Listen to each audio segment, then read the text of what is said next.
Welcome to All-in-One Idea Exchange. So, how to update your Nvidia driver in Windows 10? It is very simple and very easy. Let's start doing it.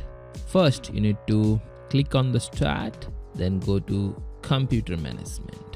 Then you need to click on Device Manager. Here you can click on Display Adapter. This is the Nvidia Extra Graphics Card. So right click on that and click Update the driver. You need to connect your PC with the internet. Then you click this one, the first one, search online. So this will search online and get the latest version of driver. My PC is having already the latest version of graphics card from Nvidia. So in your PC it may be the old version. It will check and update your drivers. In this way you can try in a PC. I hope you enjoy the video. See you in the next one. Thank you.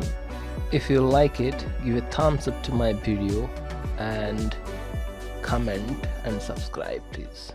Thanks for watching.